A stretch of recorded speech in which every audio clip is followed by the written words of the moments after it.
RBT family, what is the deal? It is your dog Willie Jack, and we are back, baby, back with more NFL action. Man, I tell y'all what, feels like it's been a while, man. I know last time I seen y'all, I felt like it had been a while, because it had. But I think all the holidays, like the holiday season and everything's been going on, it's thrown off our regular routine. So, of course, we are on the other side of 2025. Congratulations. Shout out to all of y'all. Y'all made it. We made it. Hope y'all had a fun and safe and enjoyable New Year's for sure. And then, man, I tell you what, man, the last week of the season is here. This is crazy. Last week of the season, y'all. All right. It feels like it went kind of fast. I'm not gonna lie. It feels like it went a little fast at times. And then at times it's like, okay, yeah, it's finally here. Let's get to these playoffs. But man, 18 weeks. 18 weeks and here we are. Shout out to them members in the building. Tell y'all Roblox in the building. Say, yo, what's up? What's going on, my boy? My dog Keandre in the building, man. Say good morning to the good people. First show of the year. Hey, yes, sir. Come on now. Live and lit. You know what's going on. Appreciate you. Keandre, I ain't forgot about you. Bro, my YouTube. I'm gonna get you situated. I'm gonna get you right. For whatever reason, man, I was having troubles in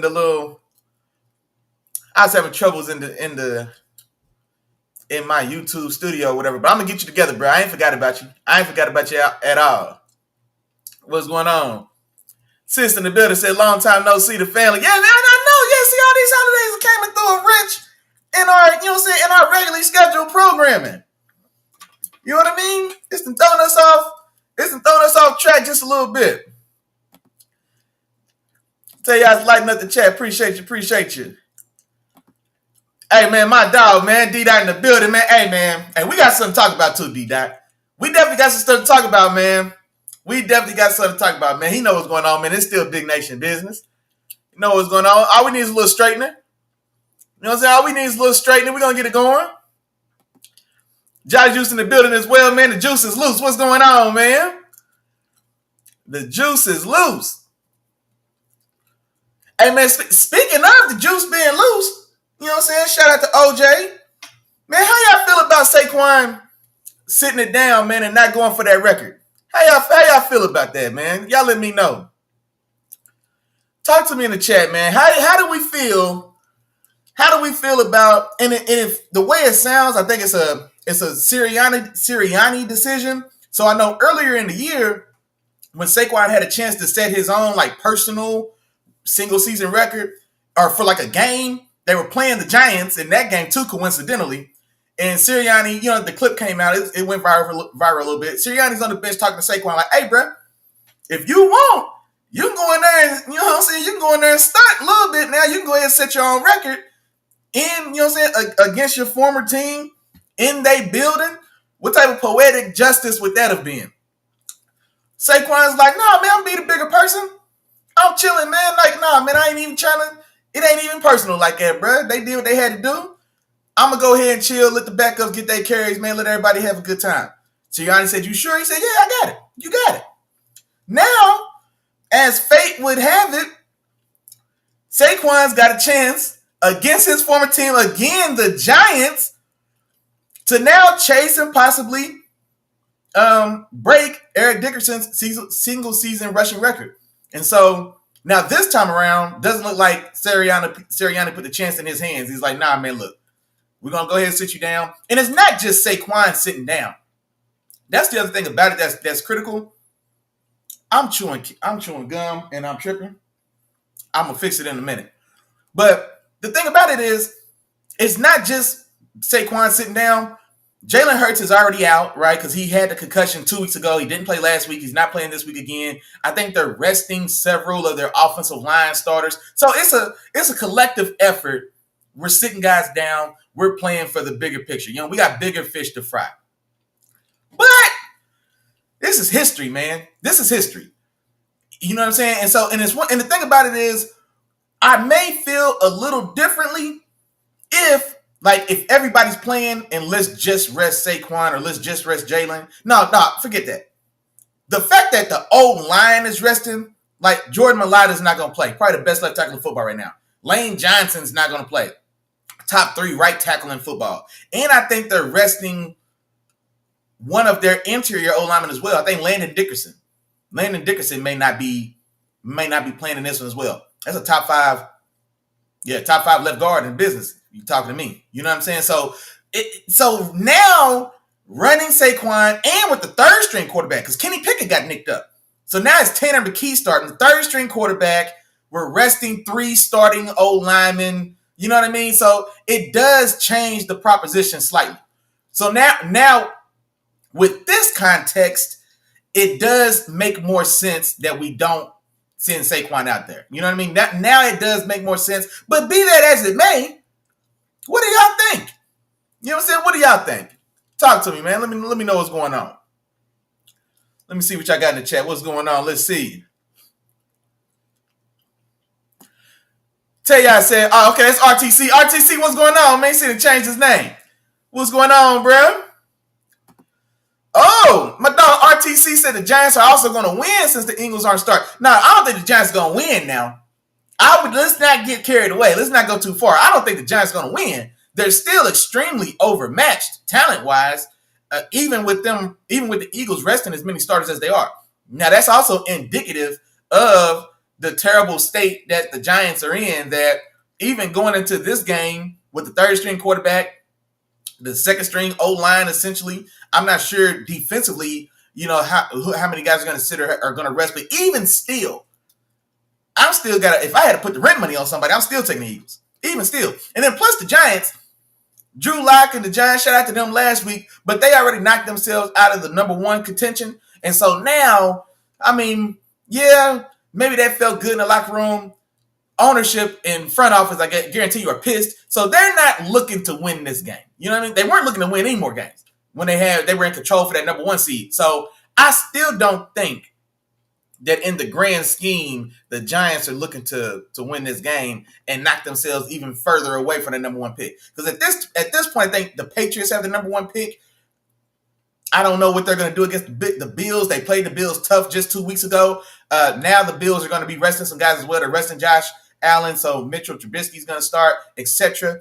But with them having the number 1 pick, I don't necessarily expect them to pull a New York Giants and have Drew Lock or, have their guys go out there and light the other team up and get a dub and mess up this number 1 pick. I think the Patriots are going to handle business, lose this game today. They'll lock up that number 1 pick, and then they'll sell it to the highest bidder. You know what I mean? And then they'll help to jumpstart their own rebirth now that they have Drake May and a young nucleus there to build around. So I don't necessarily think so. Miles in the building. Happy New Year to the big nation. Hey, appreciate you. Appreciate you as always. Have a blessed show. Appreciate you. Thank you. Oh, my dog Keandre coming in a little hot now. He said they done messed over Saquon. He said that's BS. He hates it for him.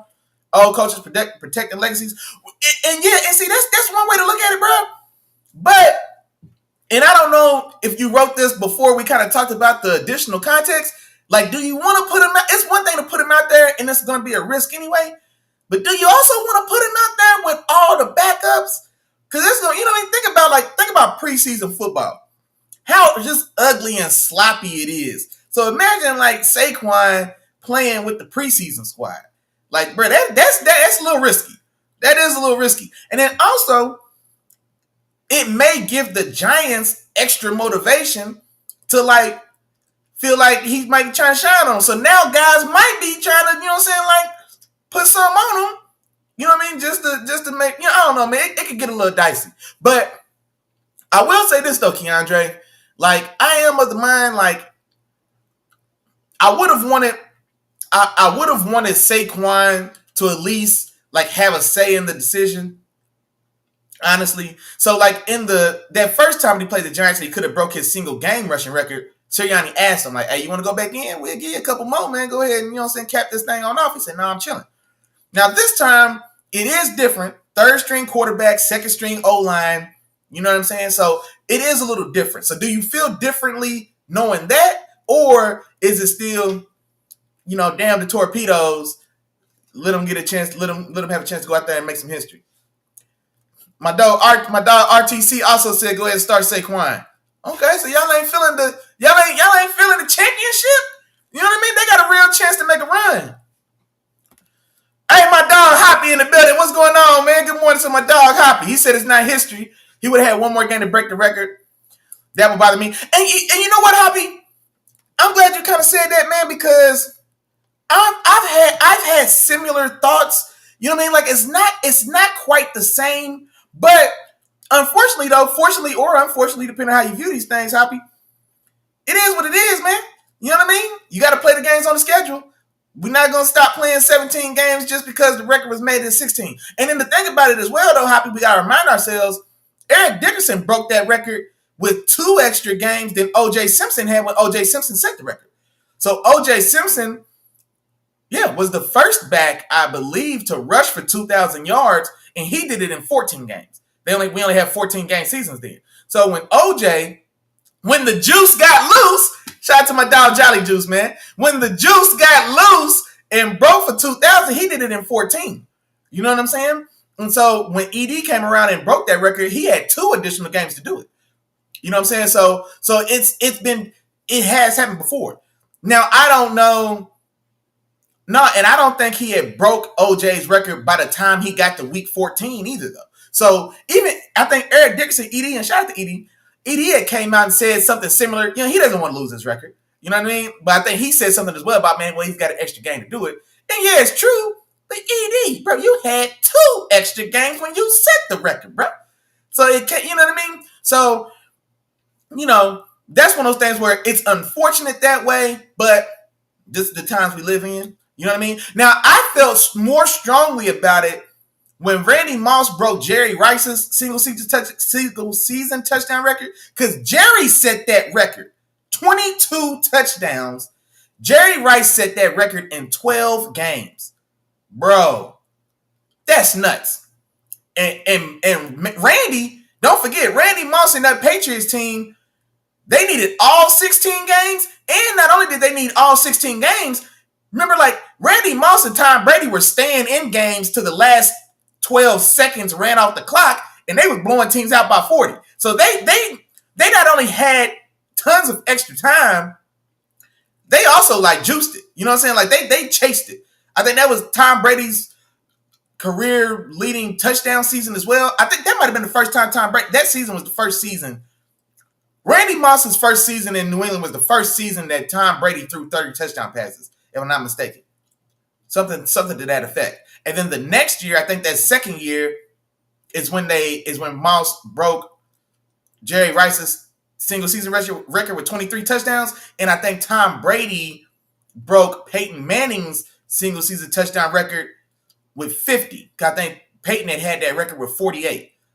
Y'all might have to correct me if I'm wrong. It's something to that effect. You know what I'm saying? So these records have been broken, like I said, with additional time. And so that's the only thing that I would say is, like, yeah, I think there should be some style of, not to say a full-fledged, like, asterisk taking it away from the guy who holds the record, but like when they list these records, like, it should say Randy Moss, 23 touchdowns, 16 games.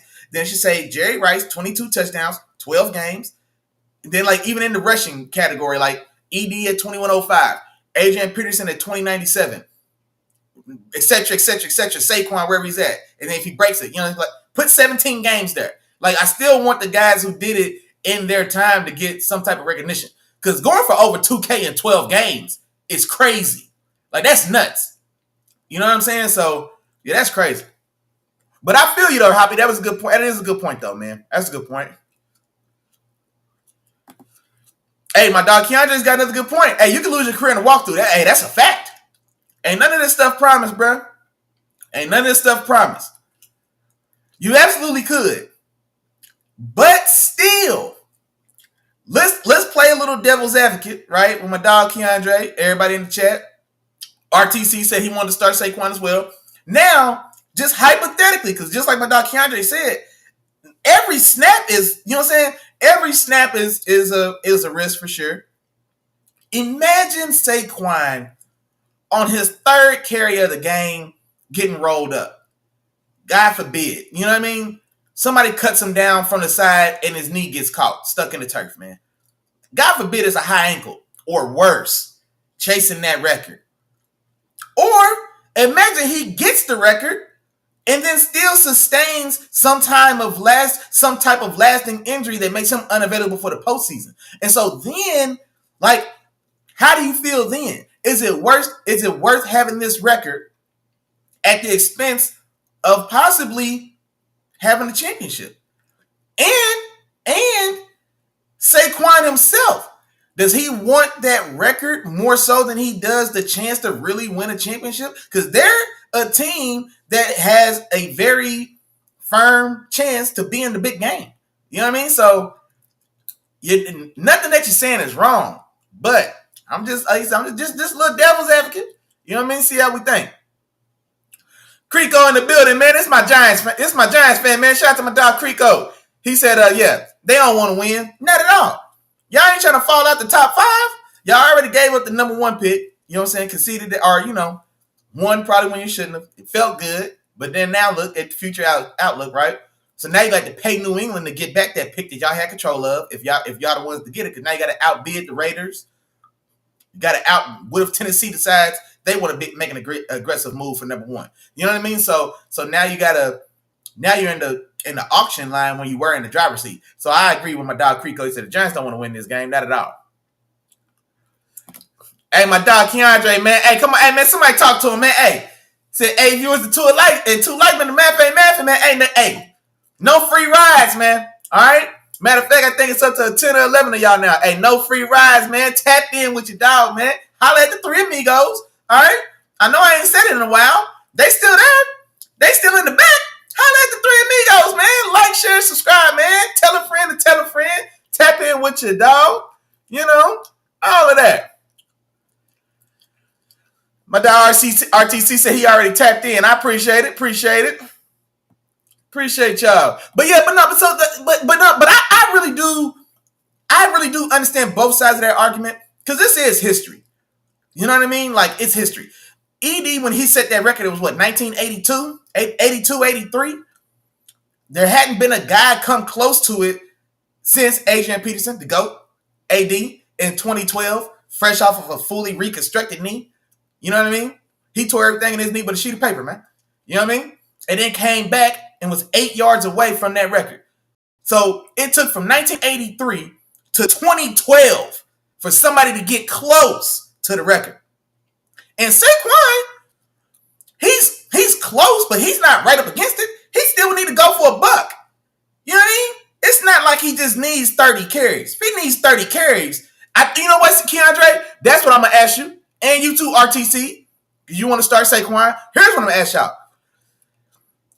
I think if he needed 30 yards, 37 yards, then I think we change the situation. Because now I can talk to the offense, I can talk to the O-line, I can talk to Saquon, see how everybody feels, and be like, look, if y'all decide y'all want this record, I'll give y'all 2 series to get it.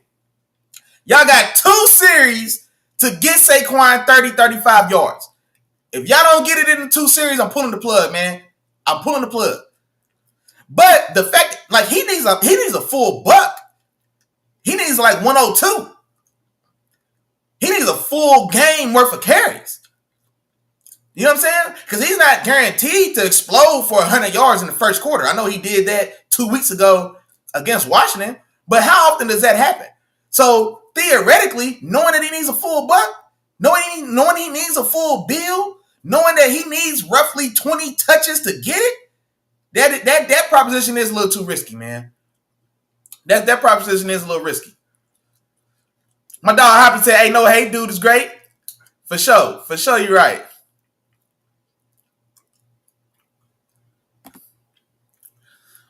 Keandre said, give him the starting line for that first half because ain't no guarantee getting close. And that's the thing, man. Like, it's because at that point, like, that might not be enough to go for over 100 in the first half. I don't know if that's enough. That's what I'm saying, man. I think the fact that he's very close, but he's still pretty far away. Now, when when Adrian Peterson could have broke that record. You know what I'm saying? They made it. They could have broke the record, but they needed to win that game for the playoffs. They hadn't been to the playoffs in a few years, and it was 8 and 9 man boxes. Adrian Peterson needed one more touch, man. He was chewing up the Packers all night. And Adrian Peterson, what's crazy is he went into that game, I think he needed like 209 yards to break the record when he went into that Week 16 game against the Packers, last game of the season, so Week 17, whatever. Adrian went off for like 203. Adrian went off, he went for over 200. And he still fell 8 yards short. I think he went for like 201, and he needed 209 going in. But this game, it was a game that meant something. Because, like, the playoffs were on the line. Like, they did need to win the game. You know what I'm saying? And so, Adrian Peterson was killing the boys all night. But, it was one of the things where, they had to play for the win, man. They had to do what they had to do. Adrian needed one more touch, man. One more touch. He could have got 8 yards and one more touch the way he was killing them. But that's the thing, man, because even if you give him to the first half, let's say he has a big first half. A good first half may be 40 yards. He still needs 60-plus yards in the second half. You know what I mean? So, like, that's what I'm saying. I think since it's so far away, because, like, yeah, that's a full game's worth of stats, bro. It just is. Bro, Keandre, I said the same thing, dog. I said the same thing, I think, last show when we talked about the record then. Jerry Rice should have been the MVP of that season, bro.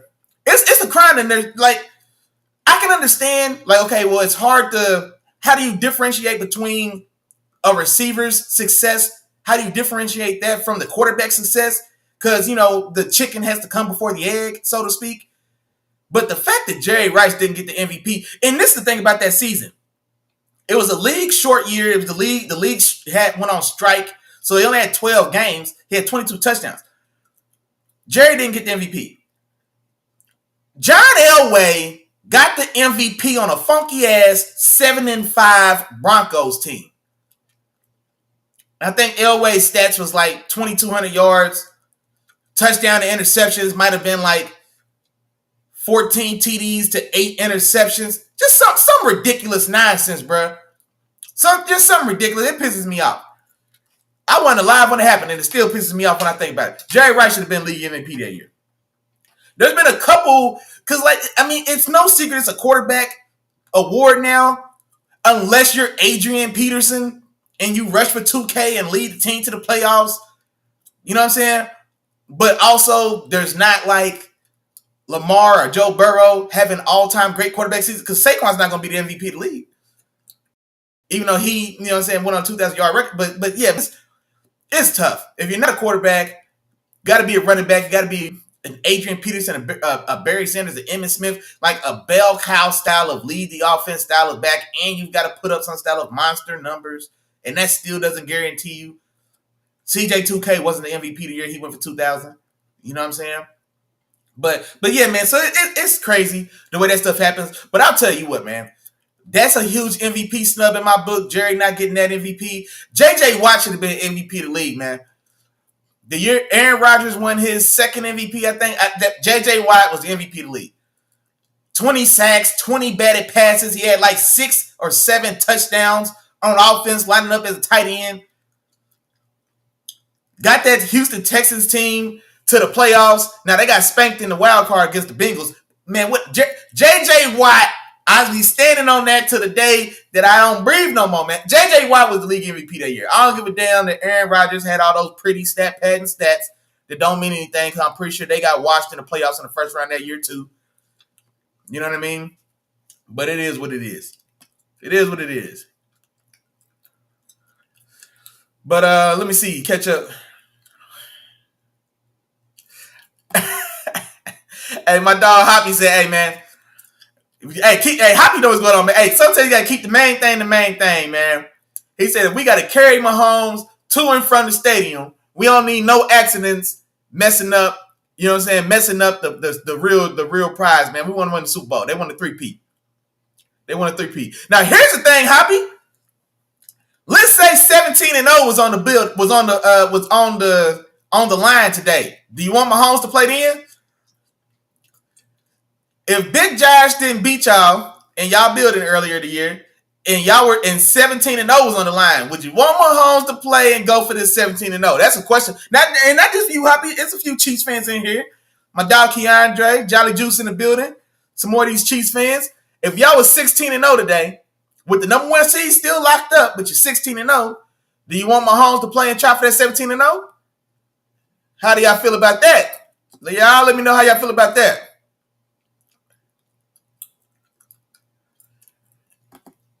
Hold on. My dog RTC. My dog RTC said the injury isn't bad. The record might be worth it. Nah, you crazy, bro. Hell no. Nah. There's no injury that's gonna be worth a regular season record. Not if you got real championship aspirations. I'd say that. Like for a team, like if Derrick Henry on those Titans, no, because even that year the Titans was the number one seed. I was gonna say if maybe you're not a real deal Super Bowl contender, and you know the highlight of our team this year be setting this record because we're not realistically having a shot at the championship. Yeah, maybe then, but nah, man. I don't know. I can't get on board with that one. My dog RTC said, "Eagles, are we set for an Eagles Chiefs Super Bowl rematch?" Maybe, man. Maybe. No, I mean, I wouldn't doubt it. NFC's tough. We got two heavyweights in the NFC. They got to duke it out today to see who's going to be the number one seed, Detroit or Minnesota. It's crazy. There's going to be a 14 win team on the road this season to start the playoffs. Between Minnesota and Detroit, one of these teams is going to have 14 wins, and one of these teams is still going to be on the road. Man, that's crazy. That's crazy.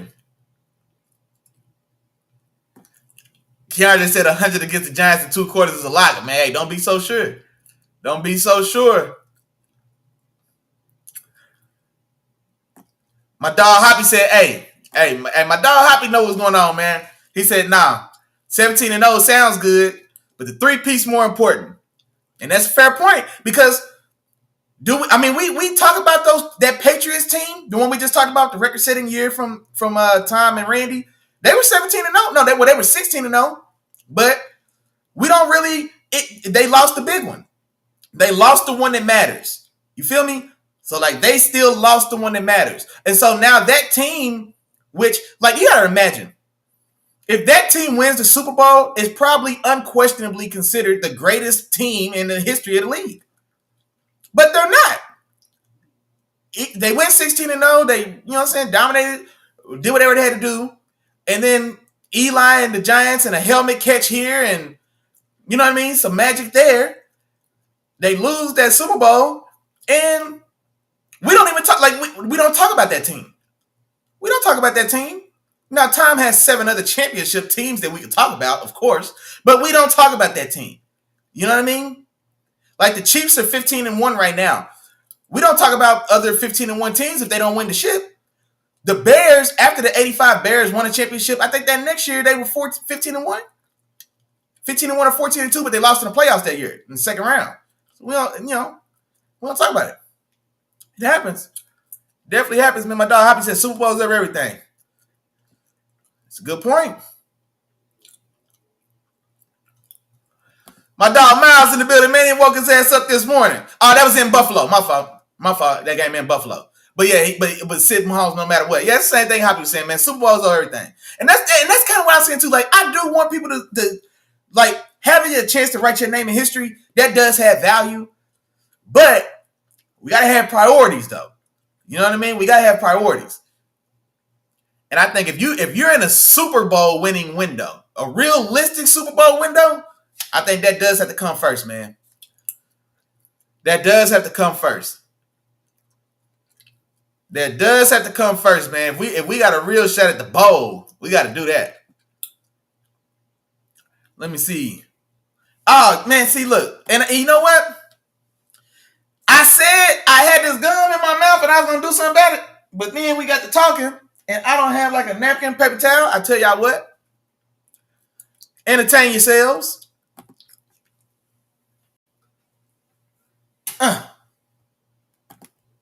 Ta-da. Look at that. Just like that. Y'all ain't even know I was gone. Appreciate you.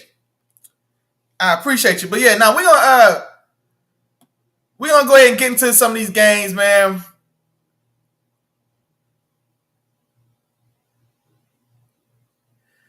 Hold on. I'm trying to catch up in this channel. My dog Keandre said, look, man, put the lights on this truck. We have a police escort. But he said he said he's seen Remember the Titans one too many times. We will be perfect in every aspect of the game. Hey, Keandre, that perfect season at the cost of a high ankle sprain. Well, now you can't even say that about Patty. Shit. Patty chews on high ankle sprains like the rest of us chew on Skittles, man. Patty's had 2 or 3 high ankle sprains already throughout his career, and I feel like every time he has one of those high ankle sprains, the first thing he does in the next game is like scramble for 30 yards, bro, without fail. It happened this year. I think he might have had a bum ankle going into my Steelers game. 20-yard scramble right out the gate. So I don't know, man. Patty's ankle's a little different than everybody else's. I don't know. My dog Miles said, honestly, these Bengals coming to the playoffs on a 5-game winning streak is very dangerous. He said he thinks the AFC will be up in the air. Yeah, I mean, well, no, I do. I think, yeah, I mean, I don't think there's anybody that's a lock in the AFC. Like, yeah. So I think there's, like, now that we're in the all right, in the playoffs, if we had to, like, tier, I guess, the Super Bowl contenders or whatnot. So at the top, I'm going, Chiefs, Bills, and Ravens. Yeah, probably still Chiefs, Bills, and Ravens. And then I would still put the Bengals under those 3. But then they would be probably, if they make it, they still need some help to get in. So if they make it, then yeah, they'll probably be that next team. But I do think Chiefs, Bills, and Ravens are on a tier of their own in the AFC as far as Super Bowl contention. Because as great and as dynamic and as dangerous as this Bengals team is, they had a fighting claw to get a game above 500. And they need 2 more teams to lose to get in. So, I don't know. I mean, if they make it, anytime you can put points on the board, you know what I'm saying? You're definitely dangerous for sure. But I would still take any of those 3 over them. Like if the head-to-head was announced, you know what I'm saying? I would still favor the Ravens over the Bengals. I still favor the Bills over the Bengals. I probably still favor the Chiefs over the Bengals. You know what I mean? Especially postseason Chiefs. You know what I'm saying? Postseason Chiefs is a different ball game. My dog Keandre says it's only 2 teams to talk about: KC and Buffalo in the AFC. No respect for MVP Lamar. No respect for MVP Lamar. Hey, Keandre, you better be careful, boy. Lamar just started. Man, if y'all look, I know they showed it. They caught it on camera. They showed the replay from yesterday's game. But I think even last week, Lamar is throwing no-look Steph Curry turnaround touchdowns, man. Lamar is throwing turnaround touchdowns. He threw a touchdown to Zay Flowers last night, either Zay Flowers or Rashad Bateman. I think Zay Flowers went down with some style of knee injury, so maybe it was Rashad Bateman. Then he's turning around, he's pointing the other way, you know what I'm saying, before the ball gets caught. You know what I'm saying? He's Steph. He's playing. Man, look. Lamar's your MVP, man. I don't care what y'all say. And Joe Burrow's doing his thing. Joe Burrow's going crazy. You know what I'm saying? But man, look. You ain't gonna tell me that Lamar Timothy Jackson, man, look, hey, I don't know, man. I don't know. RTC said he's cheering for KC this week.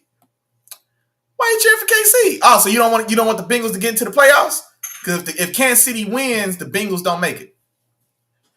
Oh, he don't want Denver in. That's right. My dog RTC's a Chargers fan. Okay, so yeah, well, if Kansas City wins today somehow with their backups with Carson Wentz, we'll see what he looks like with the Chiefs this year.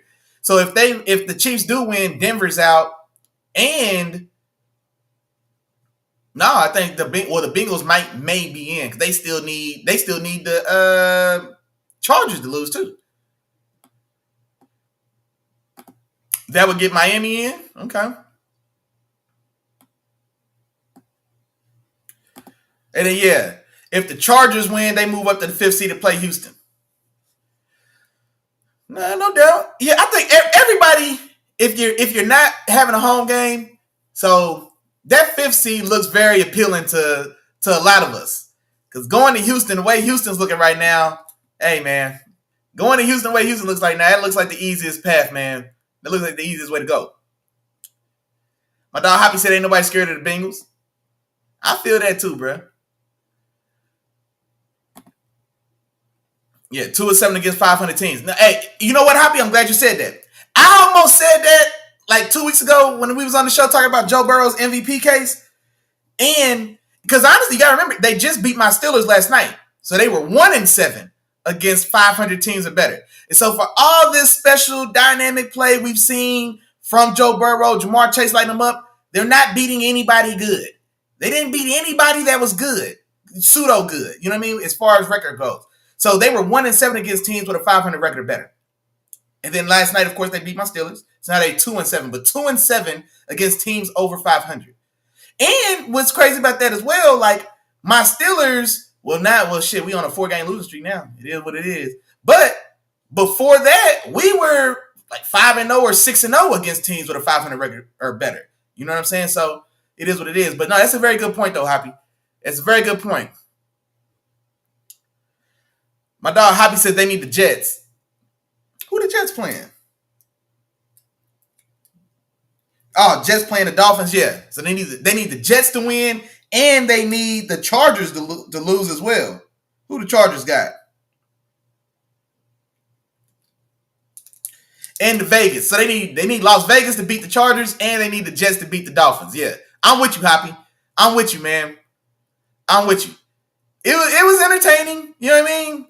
It was entertaining while it lasted, but or maybe this is their year, man. Maybe it's some type of crazy destiny going on.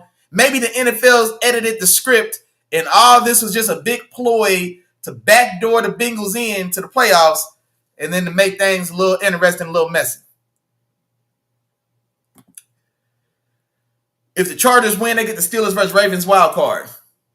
Okay, assuming y'all beat the Texans, man, the Texan disrespect is at an all-time high. Golly.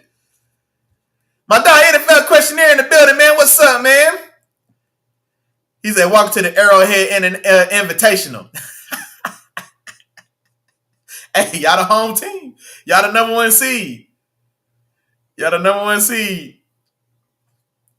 Hey, that's a good point, Miles. Hey, and you know what, Miles? Did they ever come out and say like what the injury was? Because I seen when he went down, like I was watching the game, of course, and I when they showed the first, I thought maybe his foot got stuck and whatever, like his cleat got stuck in the grass or the turf. But then they showed the replay. It looked like somebody was running by him and like might have like kicked his knee. I'm not even sure what the injury was. If anybody knows what the actual injury was that they determined it was for Zay Flowers, drop it in the chat. Let me know. Because honestly, like selfishly so, like when I saw it, I was like, man, damn, I hate to see, and I'm trying to see if I can see like some type of news article or something right there to see if they've announced what type of injury it is. But as soon as I seen it, I was like, damn, man, you hate to see a guy go down. But then, shit, if you got to go down, then go ahead and sit out next week, big dog. Go ahead and sit out next week then. You know what I mean? Go ahead and sit out next week. Go ahead and rest that knee up real good, man. We'll see you in 2025. But and then here's the thing about it as well, like detrimental also feels a little strong. Like Jamar Chase going down for the Bengals, that feels detrimental. Zay Flowers going down for the Ravens, it stings. I don't necessarily feel it's detrimental. That's what's even so much more impressive to me about Lamar Jackson's season he's had passing in football. He's got 100 yards less passing than Joe Burrow. Joe Burrow finished with, I think, 4,300 and change. Lamar Jackson finished with 4,200 and change. Who did Lamar throw 4,000 yards worth of passing to? Zay Flowers and Rashad Bateman? Half a decent year of Mark Andrews? 3 standout games to Isaiah Likely? Who got all those yards? That's crazy, dog. Joe Burrow threw for 4,300 yards.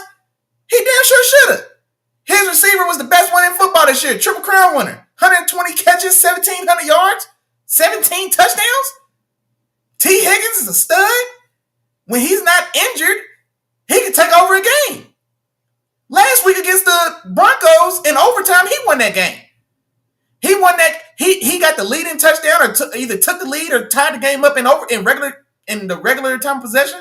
And then in overtime, he's the guy that gets him down the field and then hits the game winner. You know what I'm saying? So it makes sense. Joe Burrow threw for 4,300 yards. He should have thrown for 4,300 yards. Who caught all them yards for Lamar Jackson? In an offense that ran for 3,000 yards. That's crazy. They had a 4,000-yard rusher, and the team as a whole ran for 3,000 yards. That's crazy, dog. That's crazy. That's crazy, man. Oh, man, slow down. Stop the presses. I know that ain't my dog, Brother Red, in the building. I know that ain't my dog, Brother Red. Hey, man, shout out to my dog, Joseph Kinney, man. Shout out to my dog, Brother Red. He said, let's Saquon run. Man, I don't know if you heard when we were talking about it earlier, bro. But, man, hey, he needs a full buck, man. The third-string quarterback starting. The O-line is sitting. So I don't want to risk Saquon with Tanner McKee at quarterback and the backup in the preseason offensive line. Like, hey, man, he needs too many yards. He needs too many yards, dog. He's not guaranteed to get the record if he plays the whole game, and the potential of losing them. Jalen's already banged up going in. Your 1 and 2 quarterback already nicked up going into the playoffs. And now you're going to risk probably the offensive player of the year? I don't know, bro. I don't know. That's what I was telling Keandre and RTC, man, some of the guys in the chat. If he needed 30 yards, 40 yards, man, maybe I could be talked into it. I'll give y'all 2 possessions. If the rest of it, I'm not going to force the O-line to play either. I'm going to ask them, how y'all feel? Y'all want to do it? I'm not going to let them do it without y'all. That's the thing, too. I'm not going to let Saquon do it without the line. I'm not going to let him do it without the horses up front. So now we got to talk to the O-line. Lane Johnson in the game. How y'all feel, man? Y'all want to do this thing? Y'all good? Okay, cool. I'll give y'all 2 series to get Saquon 40 yards. If he gets it tonight, y'all done. You know, I could be on board for something like that. He needs a full buck, man. He needs a full bill, Brother Red. He needs 20 touches. He's averaging 5.4 yards a carry. So 5.4 divided by 101, he needs 20 carries in this game. You know, rough math. 18 to 20, whatever. He needs 20 touches in this game. He needs a full game worth of stats, bro. In a game that just don't mean anything. Like, I don't know. I don't know, man. I don't know. Let's see. Oh, my dog Chop the Slate in the building as well, man. Yeah, Miami would also need to lose as far as those Bengals making it. Yeah, and that's what I'm saying, man. So for everything that the Bengals did and everything they accomplished, they still need a lot of help. Miami's got to lose to the Jets, and the Chargers got to lose to the Raiders. I don't know if I see. No. Yeah. No, as far as the Bengals are concerned, they don't necessarily need Miami to lose. They need the Broncos to lose. If the Broncos and Chargers lose, they make it. Miami is still ahead of Cincinnati, like in the ordering. So I think if one of those teams lose, but not both, then Miami has a chance to get in. But yeah.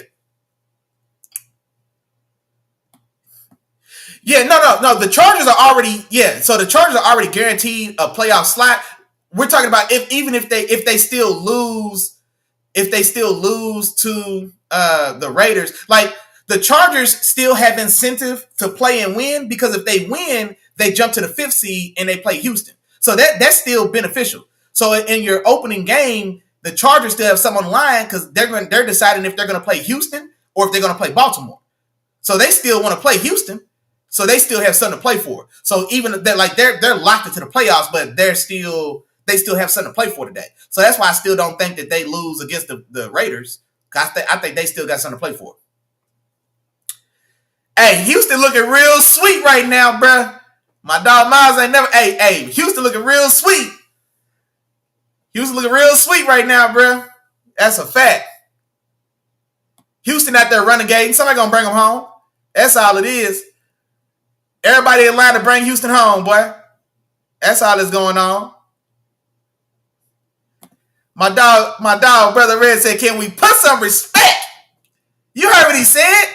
Respect. SRESP. All right, put some respect on the tailback position. He said, you got one of the special ones that takes so much pressure off the QB. Makes it easier to play complimentary football. You ain't lying. You ain't lying, man. And then also, this realistically, well, I feel like my camera's low off, man, or my angle's low off. This realistically, we can call this the year of the running back, man. Saquon goes from the Giants to the Eagles, right? 2,000 yards later, likely the offensive player of the year. I'm curious to see if he finishes out as the offensive player of the year with the year that Jamar Chase just had. You know what I'm saying? Oh, and Joe Burrow. Because there's three quarterbacks, Lamar, Josh, and Joe, vying for the MVP. You know what I'm saying? Now, for me, I'm going Lamar. But do the voters give the MVP runner-up, do the voters or the people who make that decision, do they give one of the other QBs offensive player of the year? Because you can only give out one MVP. So if Lamar Jackson's your MVP, is Joe Burrow your offensive player of the year? Maybe. Was Josh Allen your offensive player of the year? Shit, maybe. You know what I'm saying? That offensive player of the year award is stacked. Because I think the quarterback's got to be in there.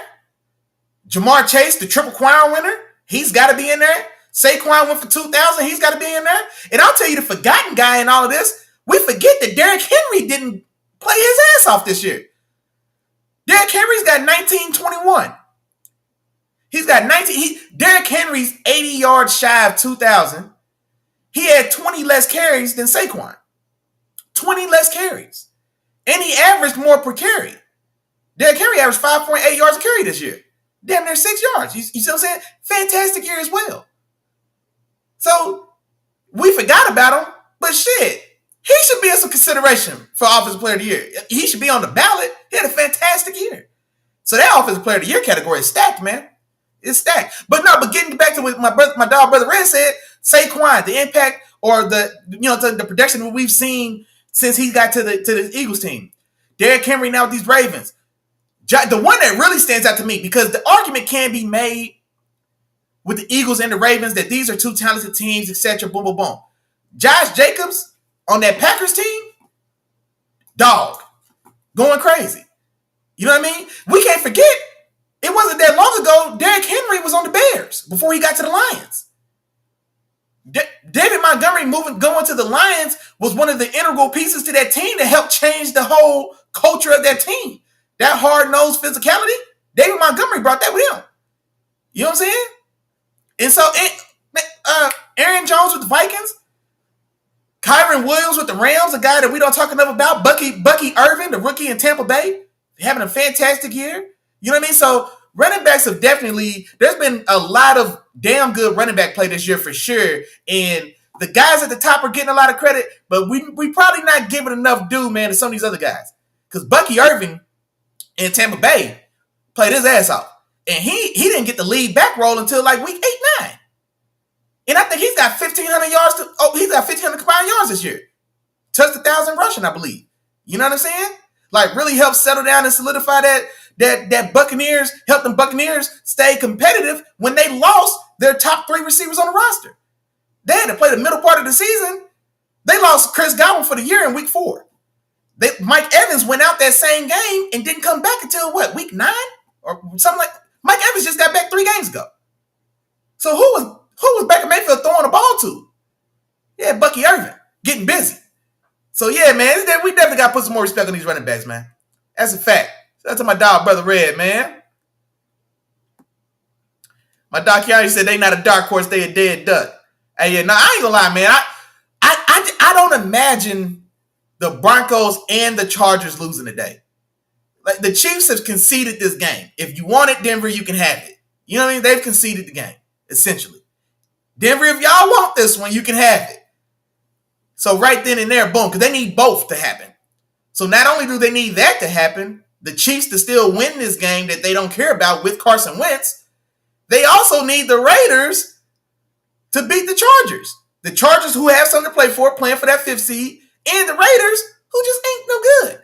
And who already screwed themselves out of the number one pick, like we talked about the Giants earlier. So now they're trying to stay as close to the top 5 as they can because there's going to be a bidding war for the number one pick from the Patriots. So the Raiders, they don't want to win this game either, not as an organization, not in the front office. So needing both those teams to lose, man, is a tall order for the Bengals. That's a tall order for the Bengals. Now, hey, Hoppy, man, hey, y'all might have got a little lucky now. Ain't no Burrow. It's probably not gonna be no Burrow ahead this year. Because like I said, I don't think they get in there. But Joe Burrow against Kansas City, man, that's for the most part, it feels like that's always a 50-50 game, man. That's always a 50. That's a pick'em game. That's a pick'em game, man. Let's see. Giants won the Super Bowl at 500. Yeah. They won both of them at 500. They was ass. But but what they did, that it was the inverse of the Bengals. It was all defense and just enough offense as opposed to the other way around. But that's the thing though, Miles. Is Eli Manning a Hall of Famer? Were those Giants teams great? Nah. No and no. If you ask me, those Giants teams still weren't great. They were still shitty teams. They were shitty teams that got on fire for the last 4 weeks of a season. Don't mean they wasn't shitty. They were terrible. It was ugly football. It was ugly football watching them win. Those are my least favorite Super Bowls. Those Giants Super Bowls. You know what I mean? So it can happen. But if we pull those two 500 teams in the lexicon, or however you say that word, you know what I'm saying, in the history of Super Bowl winners, or teams that make the playoffs, are they 2 of 20,000 or 2 of 2,000? You know what I'm saying? So like, it's still such an outlier that we can't use them. The exception can't explain away, like the exception doesn't overrule the rule. You know what I'm saying? So yeah, it's been done. Yeah, sure. Trent Dilfer's a Super Bowl champion. Dan Marino's not. So yeah, there's exceptions to every rule. Doesn't change the price of tea in China though. They were still a shitty team. Respectfully. They won a ship, respectfully. Hey, Arrowhead Invitations, what they call for Hero Night. Hey, yeah, that Arrow, gotta give it to him. He said knee sprain. Who had a knee sprain, Miles? I might have missed it. My dog, Brother Red, said Mark Andrews getting back to his regular self. Great safety for Lamar, particularly in red zone. Yeah, for sure. And that's what I was talking about before when I was like, okay, well, when we were talking about Lamar having as many yards as he does, Mark Andrews didn't get going till the second half of the season. And even then, at that point, he still didn't turn into a premier guy as far as he wasn't running up numbers, but he became, what did he have last night? Last night was probably one of his better nights. But he's been giving you 50 yards a game on maybe 6 catches. So he hasn't gotten back to the high end that we have seen him at. He hasn't got back to that level, but now he definitely picked it up or got back in his groove, or got back in the flow of things, like kind of towards that midpoint of the season for sure.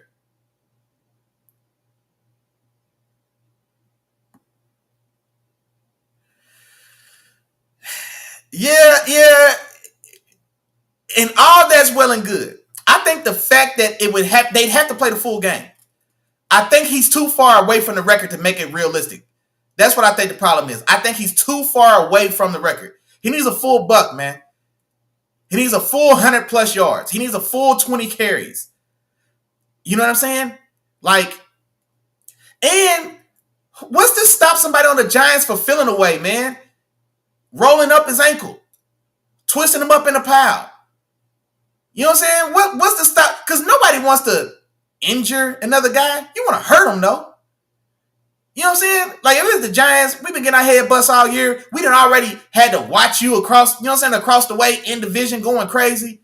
We had to see that clip on NFL Network where you spared us. Like, nah, man, I ain't going to hurt them boys like that, man. Go ahead, let the backups get it, man. You know what I'm saying? Like, we don't know how this affects or how this triggers the other team as well. So now guys that were probably there waiting for their flights to Hawaii, Well, now they got something to do today.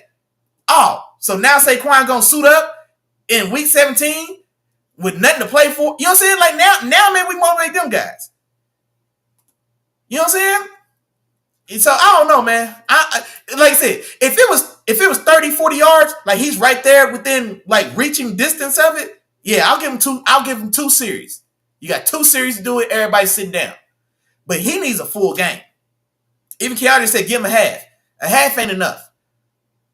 Half ain't enough. We can't guarantee he's gonna break one for 80. You know what I mean? We can't guarantee that. And so I don't know, man. I don't know.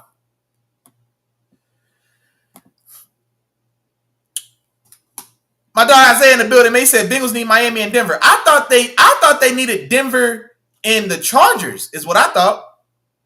Is it Miami? Maybe I misunderstood them. I thought it was Denver and the Chargers. I thought it was Denver and the Chargers. Maybe I'm wrong then. My bad. If I was wrong about that one, then my fault, y'all.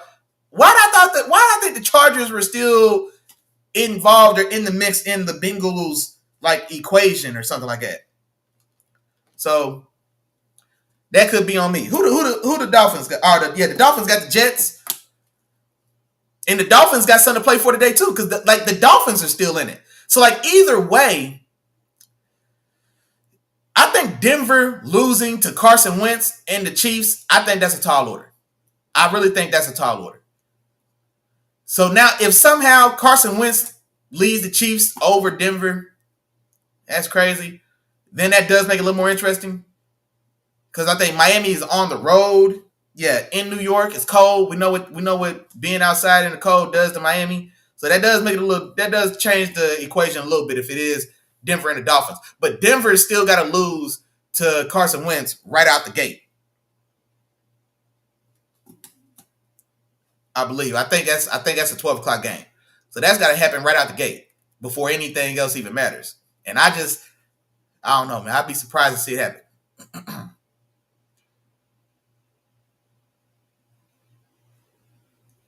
And then, yeah, Miami just needs Denver. See, I knew that part. I don't know why I thought I knew this part. Like, if Denver loses, Miami wins, Miami's in. Like, I knew that. But for whatever reason, for the Chargers, I don't know why I thought, or for the Bengals, I don't know why I thought it was like Denver and the Chargers. I don't know. Maybe I misread the graphic or whatever I was looking at. Oh, my dog Hoppy says it's about to be a transformation in the league, man. We're going back to a running back league. Running back's going to get taken in the first. Well, running back will probably get taken in this year's draft. Ashton Genty. I think he's probably got a shot. But this is a damn good running back class. Hey, man, for my dog Isaiah, man. He another draft head in here. Like I said, I don't really get full into the draft until like now that the regular season's over, we'll get into the playoffs. But honestly, I won't really dive into the draft until the Super Bowl. You know what I mean? Like I stay pretty one track, you know what I'm saying, on the season while the season's going. Now the football is gonna be slowing down. I'll start doing my little preliminary draft work or whatever the case, but I don't go full bore into the draft until like after the Super Bowl. But be that as it may, this is a very good running back class though. Like I think there's 3 guys at the top that are dudes as far as I've seen right now. Ashton Genty, Caleb Johnson from Iowa is a guy, and Amarion Hampton from North Carolina. Now he's the name y'all everybody's heard of Ashton Genty. Everybody's now heard of Cam Scatterboo. You know what I'm saying? Now his NFL prospects are different than what he was in college, but we know his name. A few of y'all might have heard of Caleb Johnson in Iowa. I don't know how many of y'all heard of Amarion Hampton from North Carolina, but he looked like he might be one of the ones, man. So yeah, it's a damn good running back draft. But I would still, if the over under is 1.5 on how many of these guys are going to get drafted in the first round, I would still take the under. If it's 1.5 is the over under, I'm still taking the under. I'll give Ashton Genty to somebody in the first, and then I don't know if anybody else is going to pull the trigger.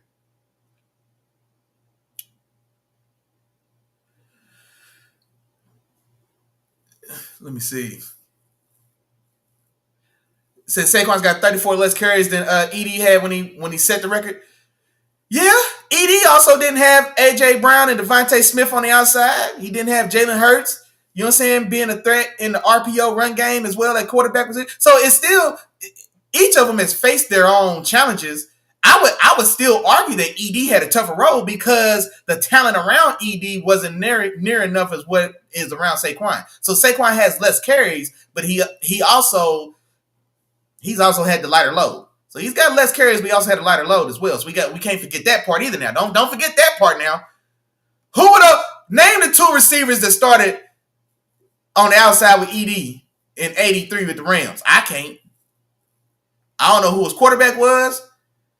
I don't know who those receivers. I can't name nobody else on that team. I might be able to name one of the offensive tackles because one of their tackles played for like 20 years, 22 years. Man, now I can't think of my boy's name, man. Not Jack Youngblood. I would tell y'all wouldn't know him anyway. I ain't gonna get too deep. My dog Keanu said Bo Nix should be in conversation for the rookie of the year. He damn sure should. I had him there as well. No, there was a period in which I thought Nix had maybe edged Daniels. Because don't forget, Jaden Daniels, they started out super high. I think they went 7-2. Now they weren't necessarily playing anybody, but they were like 7-2. Then they went on they lost 4 out of 5. Then they went on the streak where they lost like 4 out of 5. That's around the same time where Bo Nix and those Broncos really picked it up. And I think the Broncos had won like 4 out of 5. Or maybe even, they ran off like 4 out of 5 or 5 out of 6 or something like that. Was a blocked field goal away from beating the Chiefs. You know what I mean? So, and Nix was out there making some plays now. And Nix had a fantastic throw in that Bengals game that went to overtime just last week. Shout out to my dog Chop, man. We was talking about that game. We were watching that game and talking about it last week. But no, the throw he made to Marvin Mills, fantastic throw, fantastic catch. You know what I mean? To even get that, to tie that game up.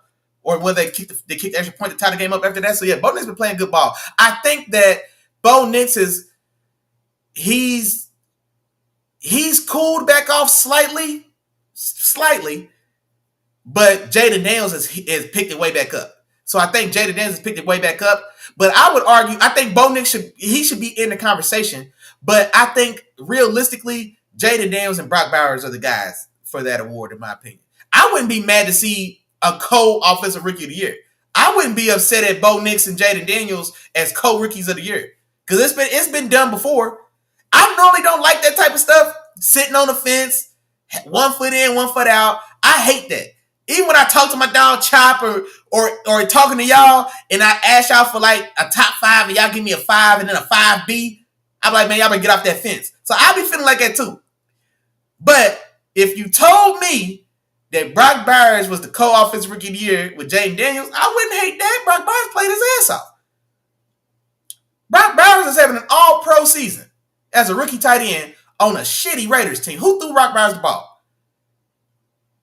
Aiden O'Connell? Gardner Minshew? Desmond Ridder got some snaps? Who are these guys? You know what I'm saying? And Brock out there, man, doing his big one. So I could be talked into both those guys. I ain't gonna lie. I could be talked into them. But no, I do think it's gonna be Jaden Daniels' award to lose. Then I would go Brock Bowers if we're ranking them. Jaden Daniels and Brock Bowers. Then probably Bo Nix. And then I think Bucky Irvin, man. Bucky Irvin's the guy I've been trying to shout out the last few weeks as well. Because, just we're not giving enough recognition, man. He's having a fantastic year. Rookie running back from Oregon with Tampa Bay, man.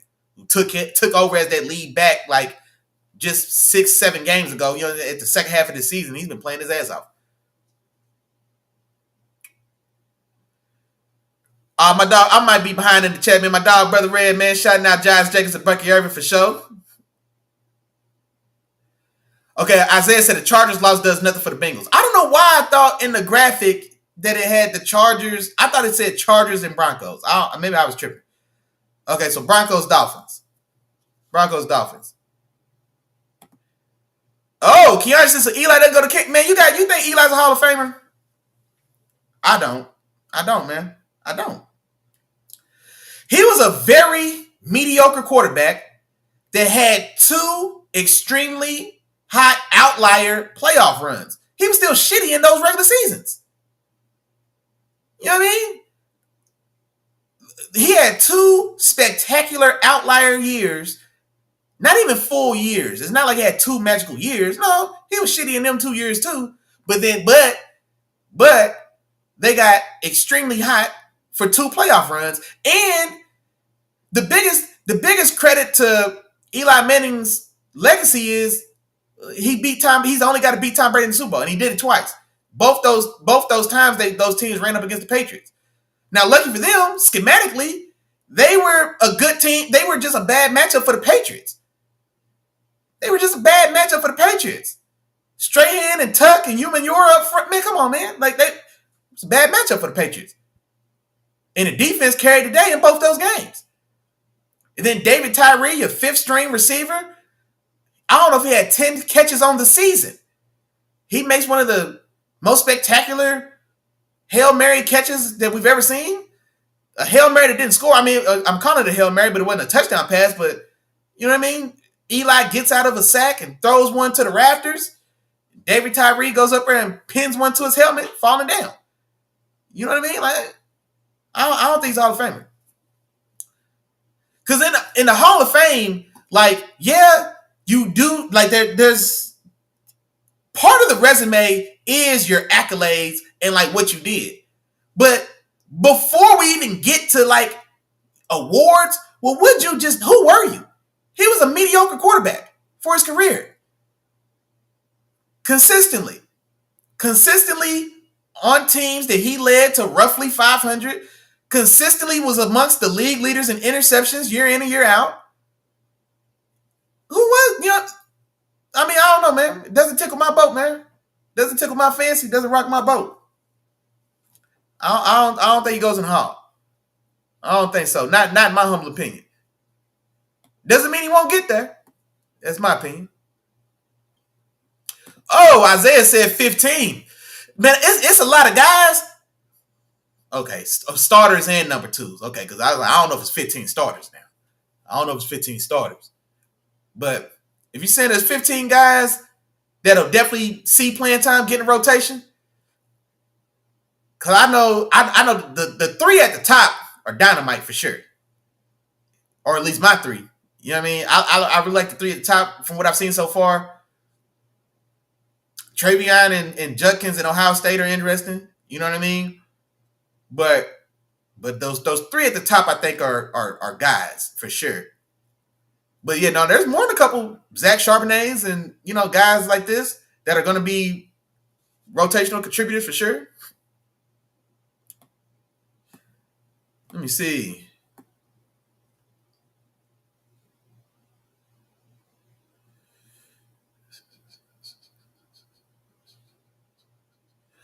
Hold on, brother. I'm trying to read your comment, dog. It's long, man. You could have broke. That's a full page, bro. I'm trying to read what you. That's in the playoffs. Said Barkley better not get injured in the playoffs. Okay. 37-year-old Peyton played in the last game of the season for Denver to break the single season passing record. Game with 0 consequence for the Broncos. Record was how you become a legend. Okay. Now, let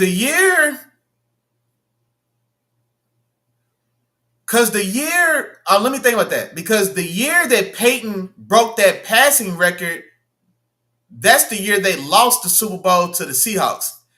The next year, when his arm fell off his body and Brock Osweiler started like half that season and then Peyton came back in, that's the year they went on to win that Super Bowl, but he didn't. That wasn't the record year.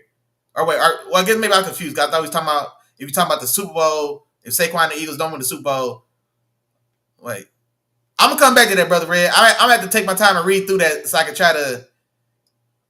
digest that and come back to it.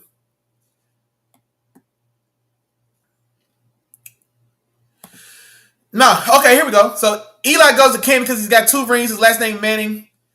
And he remained visible in the possible to retire. No, that's why he's getting in. That is exactly why he's getting in. So, like, I agree with you. Like, this will be the rationale that gets him in. But if you're asking me, I don't view him as a Hall of Famer, but I do think he gets in for everything you just said, and that's what's sickening about the Hall of Fame. Like the fact that he's positive in he's positive and visible after retirement, that means a lot more than we give it credit for. If Randy Moss didn't go to New England, he wouldn't have been the first ballot Hall of Famer. Because we don't remember with those 2 years in New England playing with Tom, we don't remember what that did to completely reconstruct Randy Moss's image at that time and going forward. I don't know if Randy Moss is on TV right now if he didn't play with Tom Brady in New England. If Randy Moss didn't go to New England, he doesn't get in on the first ballot, and he's not on TV right now. Randy Moss was looked at as selfish and toxic and destructive to your locker rooms. No effort. He plays when he want to plays. He said that in an interview. It's not a misquote. He said it. You know what I mean? So like that was the read and the line on Randy Moss before he went to the Patriots. And then he, you know what I'm saying? He got washed, you know what I'm saying? All those past sins got washed away. And now, yeah, that's what happened. But he would have been a Hall of Famer. I don't want y'all to misconstrue what I'm saying. Randy Moss is going to be a Hall of Famer, but they'd have played him like they did T.O. Because T.O. never had those questions that we had about Moss as far as effort. There's a lot of stuff you'll say about T.O., but busting his ass, working hard, that ain't one of them. There's a lot of stuff you might say about T.O., but whether or not he's going 110%, whether or not he's going 150 miles an hour on every rep, those aren't things we ever questioned. Those are things people question Randy Moss about, not T.O. You know what I'm saying? And T.O. got played. So, yeah, I mean, so all that stuff, I say all that to say, all that stuff definitely does matter, Keandre, and that's probably why he gets in. But it doesn't change the fact that I don't view him as a Hall of Famer personally. You know what I'm saying? I don't view him as a Hall of Famer personally. Because I want to know, at his best, I don't know, at his best in his era, I don't ever feel he was a top 5 quarterback. I don't. With those 2 Super Bowls, what year was Eli Manning a top 5 quarterback in the league in his career? He was borderline top 10. You know what I'm saying? Like, pull up Eli's stats. Do yourselves a favor if you got time, man. Pull up Eli's numbers. Pull up his stats. Cover his name and just go through his season over season stats. Who do those stats look like? If you sub out the name Eli Manning for shit, let me see, man. He wasn't as productive a passer as Matt Ryan. He wasn't as productive a passer as Phillip Rivers. You know what I'm saying? Like, I don't know, man. I don't know.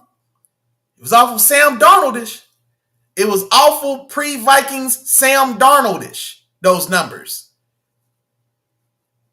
But imagine if Sam Darnold and those Jets found a way to make the playoffs, and in 2 of those years, the only 2 years they went to the playoffs, they got hot and won Super Bowls. Imagine that. Come on, man.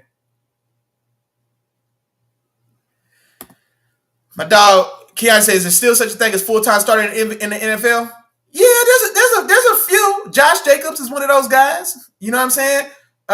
Derrick Henry. Derrick Henry's a full-time starter. You know what I'm saying? So there are still bell cow backs. I mean, there's a few. I do think that the league is trending back to the bell cow back. It was bell cows, and then it went to those tandems. Remember when it was Chris Johnson and Lindell White? It was Miami. It was Cadillac. No, yeah, it was Cadillac Williams and Ronnie Brown. No, Cadillac Williams was in Tampa Bay. It was Ricky Williams and Ronnie Brown. You know what I'm saying? It was even right now with Detroit, we've got Sonic and Knuckles, we got David Montgomery and Jahmyr Gibbs. You know what I'm saying? So like the tandem thing was like that the newest that trend, but it does feel like that's slowing back down. And I think teams are starting to like lean back into the bell cow. The Josh Jacobs, your Derrick Henrys, your Saquon Barkleys. You know what I'm saying? Bijan now in Atlanta you know what I'm saying, like solidifying that lead back kind of bell cow style of role now as well this year. You know what I mean? So I think it is kind of phasing back into that.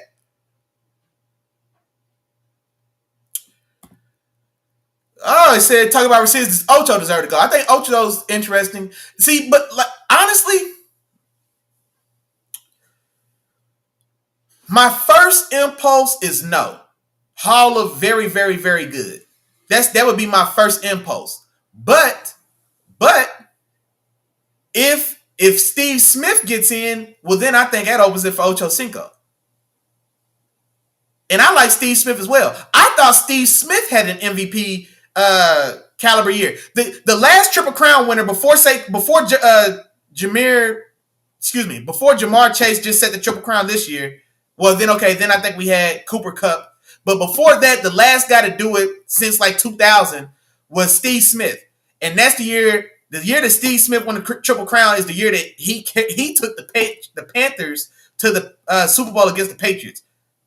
I thought Steve Smith had an argument to be the MVP of the league that year.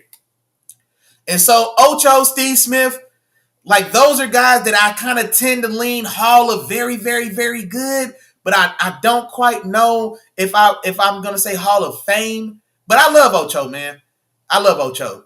And I think sometimes Ocho's personality, and he's bubbly, and people might even feel he's childish or whatever. And so we almost don't quite appreciate how good he was.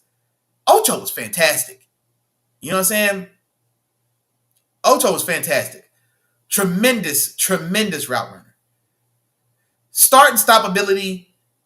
Like the only people who start and stop like Ocho did in his day, Shady McCoy.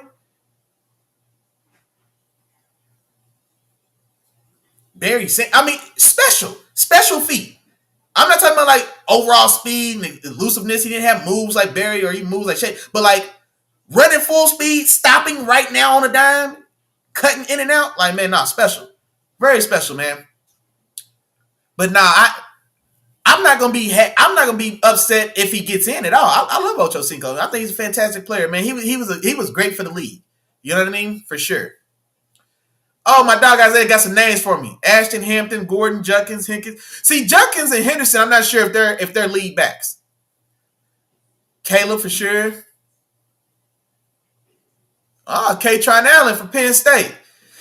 He's a see, I mean, like I know most of the names, but like I haven't really done my homework on all these guys yet. Like Devin Neal in Kansas, he's explosive. I don't think he's a lead back. DJ Giddens, I think that's Kansas State. See, I don't know if some of these guys are lead backs though. I don't know if all those guys are lead backs.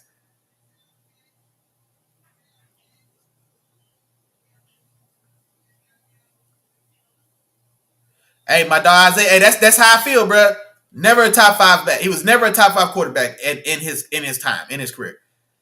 And then, like I said, he had 2 magic. Lightning struck twice. They say lightning doesn't strike the same place twice. Eli Manning is the exception to that rule. Eli Manning had lightning strike twice for him.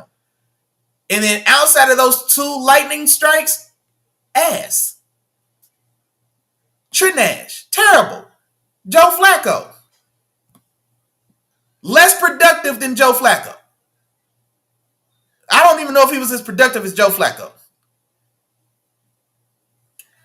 Let's see. Brother Red says Sterling Sharp should be in the Hall of Fame. He should. Go back and look at Sterling Sharp's records, his numbers. And the fact that the argument that I can make for Sterling Sharp is the argument that was made and that I agreed with for TD, for Terrell Davis. He played 7 years. Yeah. He was the absolute best for 5 of the 7 years. At the top. He was in that 1% for the bulk of his career. It was only 7 years. He was in the 1% of the league in that 7 years. So, yeah, I think TD's a Hall of Famer. He's the MVP as running back. We were just talking about MVPs and talking about the importance of running back. Elway is a 2-time Super Bowl champion because of TD. Those are TD's rings. Those ain't Elway's rings. Those are Terrell Davis's Super Bowl rings, Broncos. Elway rode the bus. Elway was in the passenger seat of that train, of that cab. Those TD rings, man. Shaq got 3 rings in LA. Kobe got 2. It's different. Those were TD's rings. Sterling Sharp was a monster. My God. We got to go look at the. Go do something. Pull up his numbers. He was a Triple Crown winner, I believe. I think he had like back-to-back 100 catch and 1,800 yard seasons. Stupid. Stupid numbers. Sterling Sharp is a Hall of Famer in my book. Sterling, and if my dog Chop in here, man, he know how I be feeling about this. Like, who were you at your best?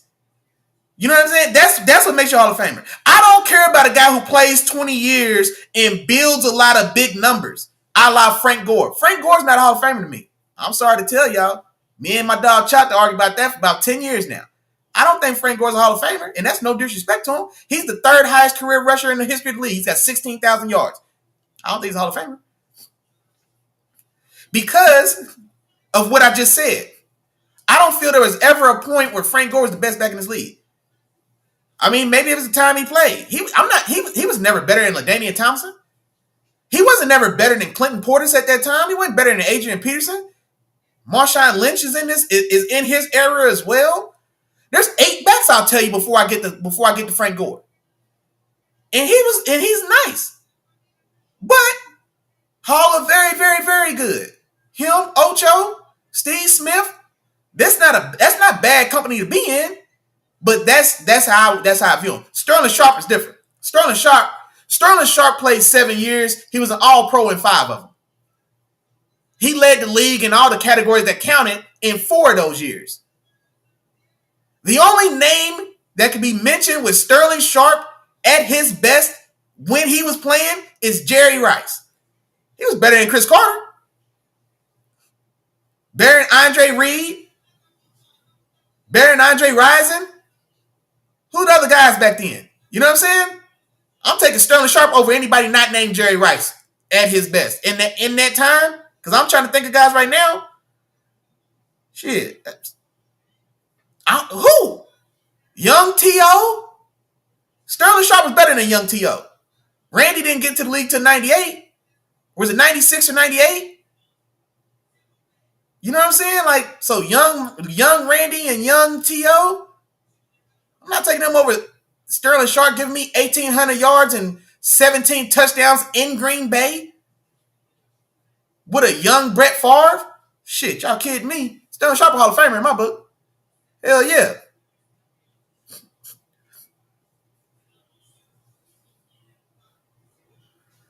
Keon just said he wasn't fooling with Shannon. Oh no, okay, respected him or he hated him. He hated him, but he respected him the most. Was Shannon Sharp? Because Shannon Sharp talk cash money. Shannon Sharp was talking cash money. For sure. My dog Isaiah said Frank was top 7 for a lot of those years. Well, what's the value of being top 7? Because what you know what I'm saying? Like, let's think about it. Like, who's the 7th best back in the league right now? Kyron Williams? So if Kyron Williams is the 7th best running back in the NFL right now, and he plays a full career, does Kyron Williams make the Hall of Fame? If he plays for a long time, maybe Kyron Williams plays longer. His career ends up lasting longer than Saquon's, lasting longer than Derrick Henry's, lasting longer than the guys ahead of him, right? And so now he plays 20 years. Kyron Williams, being at his best, arguably top 7, but he plays 20 years, accrues 15,000 rushing yards. Is he a Hall of Famer now? I don't think so. Because playing for a long time, like being very good for a long time isn't the same as being great. Being good for a very long time is still an accomplishment. It doesn't equal great. Good for a long time never equals great for me. Great is independent of anything else. Greatness. Adrian Peterson. And I know I'm swinging at the top, but that's my argument. Like, at your very best, you were a tier 2 running back. Because top 7, there's not 7 guys in tier 1. So at your very best, you were in tier 2. I can't put you in the Hall of Fame. I can't do it. But I don't disagree. Like, he's a Ring of Honor guy. He should definitely be a Ring of Honor guy for the Niners, right? He had a good run, but yeah. He said Bad Moon Rising was a bad man. He don't hold a candle to Sterling Sharp. You stop that, Brother Red. I know you ain't trying to tell me that you putting Andre Rising in the same conversation with Sterling Sharp. Hell no. Hell no. Hey, y'all got to do y'all homework on Sterling Sharp. Brother Red gonna tell me he's taking Bad Moon and Keandre's taking Chris Carter over Sterling Sharp? Healthy Sterling Sharp? Y'all know he broke his neck? He broke his neck at age 28. He was in the heart of his prime when he broke his neck, dog. Are y'all kidding me, dog? Come on, man. I feel like I done failed y'all as a community. I failed my community. Chris Carter, fantastic, right? Fantastic. And I'm not trying to disrespect him. He's a Buckeye. Shout out Ohio State, baby. He's a Buckeye. You know what I'm saying? I'm from Ohio, if y'all ain't know. So I respect Chris Carter. Chris Carter's career, he's a career Robin. He's a career Robin. He's a career Robin. Respectfully. Because I don't mean to be disrespectful. But in those Vikings offenses, he wasn't Batman. What does that Vikings offense look like without Randy? Who's Culpepper? Who's opening it up? Who's Culpepper throwing 70-yard lasers to? Chris Carter's not catching 70-yard go balls in triple coverage. No. You know what I mean? But he doesn't have to. He's still a great player. He's a great player. Fantastic player. I can't sniff Chris Carter, what he's done and what he's accomplished. That's not what I'm saying. It's not what it's about. But if I'm giving objective critique, I'm not taking Chris Carter over a prime, healthy Sterling Sharp. Sterling Sharp was an all-pro for half a decade, and he didn't play a decade worth of games. What are we? Bad Moon and Chris Carter? Oh, man. Y'all drunk. It ain't even New Year's. Y'all drinking. What are we doing? Hey, Isaiah, thank you. I just said that. They drunk, bruh. Can y'all... My mic ain't working. My mic ain't working this morning. Y'all drunk. Bad Moon and Chris Carter over healthy. Sterling Sharp was built like T.O. Oh, man. Man, this is blowing my mind. Oh, my God. Stay off the weed. Put that, hey, man, hey, put the gas down. Oh, hey, brother, hey, okay.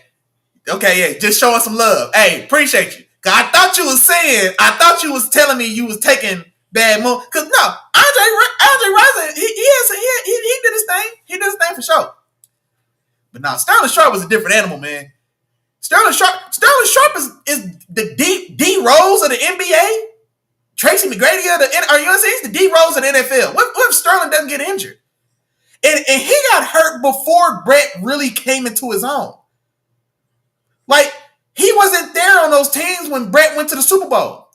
When Brett and those Packers beat the Patriots in the Super Bowl, he was already gone.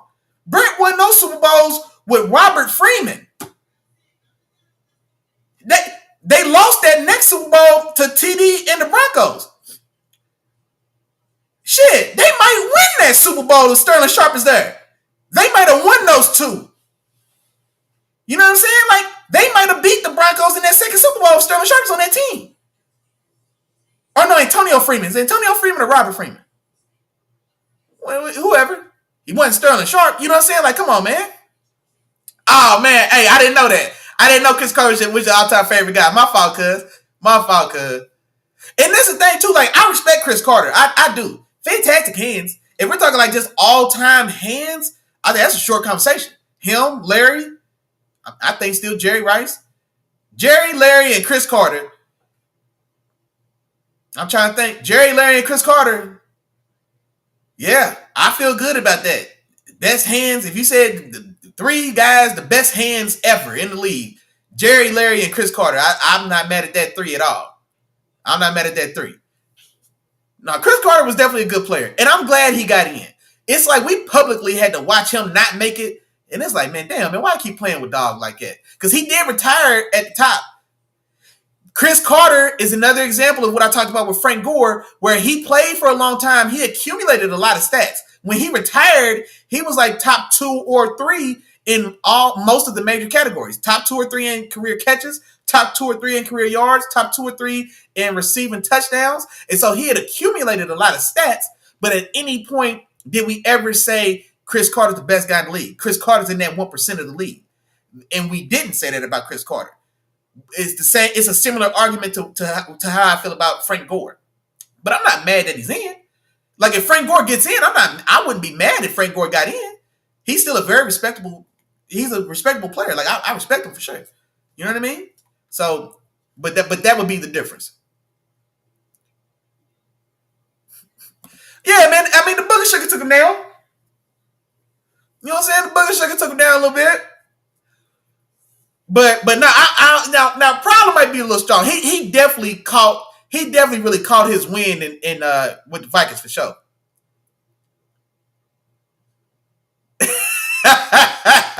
My dog Keanu said he's taking this guy, man.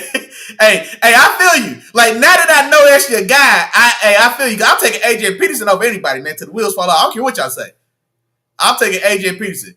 2012 Adrian Peterson is the greatest running back in the history of football, bar none. Adrian Peterson, the 2012 version of Adrian Peterson is the very best running back we've ever seen play football. That's how I feel. That's how I feel, bro. I'm talking about, yeah. I mean, I can talk about that for days.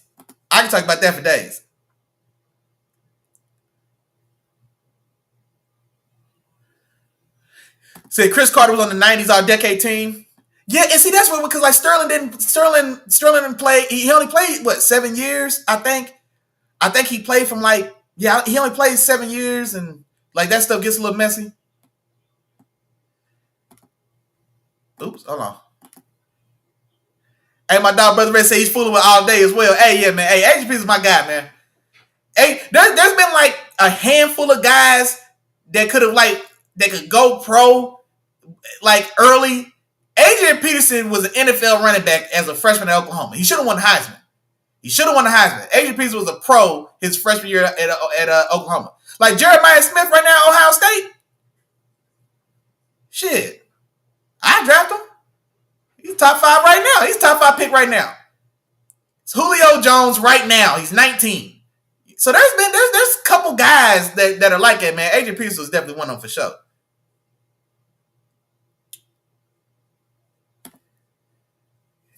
Hey, exactly. Yeah, that's why I feel you. That's why I feel you when you said that about Chris Carter. If that's your guy, then yeah, you got to ride with your dog for sure. Yeah, no, Adrian Peterson should have won Heisman that year, bro. Definitely. Man, hey, man, look, it's 11:35. We ain't talking about no games, man. See what happened? Y'all that got me rattling, running off at the mouth. We ain't talking about no games. No games. We're gonna get into them right now. And we're gonna kind of blow through these kind of quick too. So y'all got to play catch. Y'all have to catch. Hey man, why ain't man, y'all know the chat ain't even been up. The chat ain't been up all day. Didn't nobody say nothing. We at the end of the show. We ain't had the chat on the board, man. Y'all been slipping. Keandre, come on, man.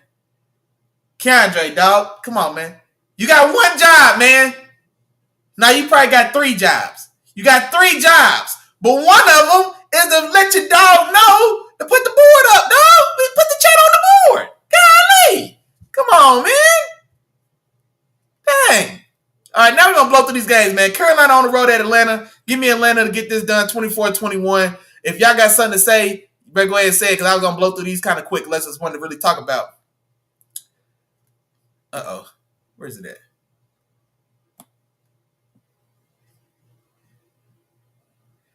Yeah, and she said it ain't even been on the thing. Said they been told when? Ain't nobody said nothing. Or maybe I missed it. I was playing catch up. I was trying to play catch up in the chat. Maybe I missed it then. My bad if I missed it. Hey, my bad if I missed it. Hey, my dog Tom, right on time, man. Hey, shout out to my dog, Terrible Tom Walker, holding it down for them Houston Texans, boy. But they been raffling off that fifth seed like a lottery ticket, man. Hey, people can't wait to try to play y'all in the playoffs, man. But hey, we didn't do what we were supposed to do, man. I was hoping we was gonna get to run it back with y'all. So I could have slid down there on you, bro. We could have caught the game. But now it looks like we're going to Baltimore instead. I'm not mad about that. I ain't gonna lie.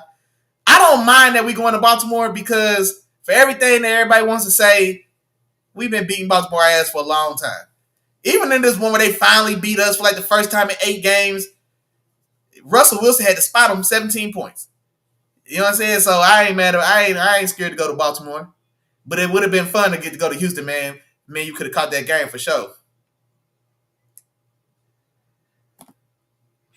RTC said put it up. See. I must have missed it. Yeah, man, the chat was booming, man. The chat was jumping. I was trying to catch up because it was just flying by. So I was trying to catch up to it, and I guess I must have missed that part there. My fault, y'all. My fault. We gonna keep pushing. Washington on the road at Dallas, man. I got Washington getting this one done. Trey Lance is finally gonna start. I don't think I like how that look. Wait a minute. Uh-oh. All right, I missed. All right.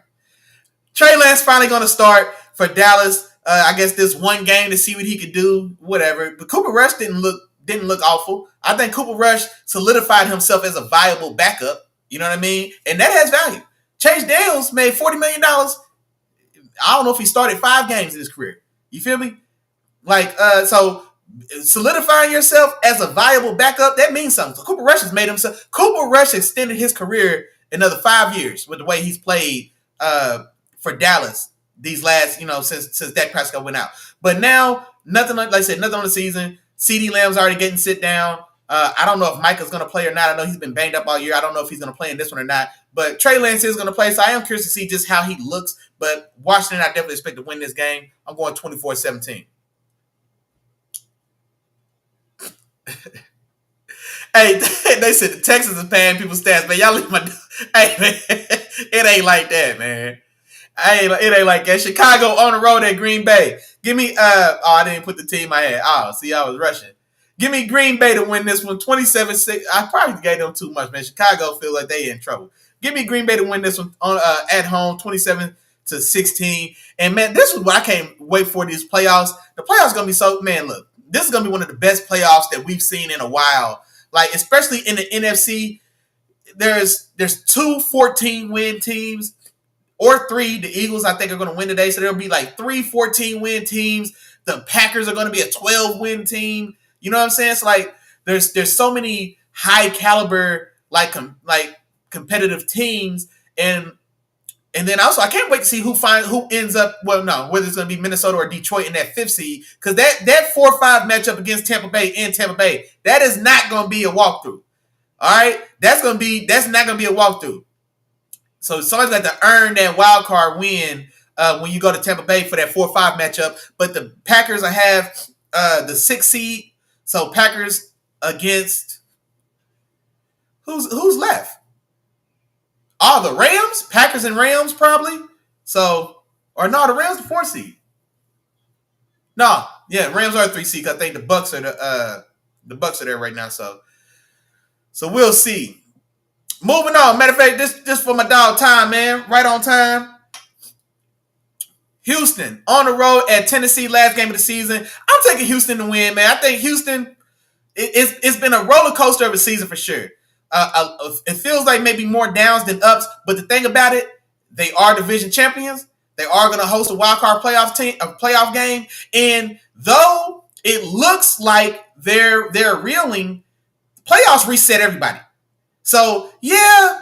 As bad as the season feels like it went, or the things they went through, and for all of us, for my Steelers, for your Chiefs, for RTC's Chargers, all the season shit sounds good. But now that now that the party has started, everybody's 0-0. So being 0-0, win or go home, the Texans are going to be at home. Somebody still got to come to their building, and so there's still a chance. But I do think they win this game. I think they salvage a little more momentum. I think they have enough to beat this Tennessee team, who's still unsettled at the quarterback position. They've been bouncing back and forth between Will Levis and Mason Rudolph. Now that Tennessee defense, it can be stingy, and with the the up and down play that we've seen from CJ, honestly, the holes in their wide receiver room and everything they went through, I think this is still going to be a competitive game. But I think I'm going with the Texans, man, to end this season on a high note and try to give themselves a little momentum or get themselves a little juice going into this playoff game. Let's see. Jacksonville on the road. Oh, my God. I got to blow my nose. Y'all fans, wait on me. Jacksonville on the road at Indianapolis. Give me Jacksonville 23-21 in this one. Mac Jones has looked pretty good in Trevor Lawrence stead for this Jaguars team. And dare we say it, probably look better. They've probably looked better than they had looked with Trevor Lawrence. Brian Thomas Jr. for me as well. And I forgot to say his name when we were talking about Rookie of the Year. Brian Thomas Jr. is fantastic. You know what I'm saying? Brian Thomas Jr. is I think he's had if we're ranking like rookie receivers right now, I go Brian Thomas Jr. 1, Ladd McConkey 2, Malik Neighbors 3. Then I guess we'll get into Marvin Harrison, Keon Coleman. Xavier Legette has struggled mightily these last few weeks at Carolina. Can't catch a cold. I don't know what happened to him.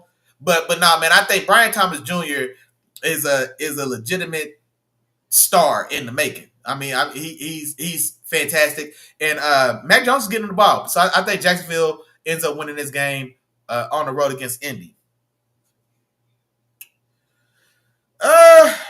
Buffalo on the road in New England.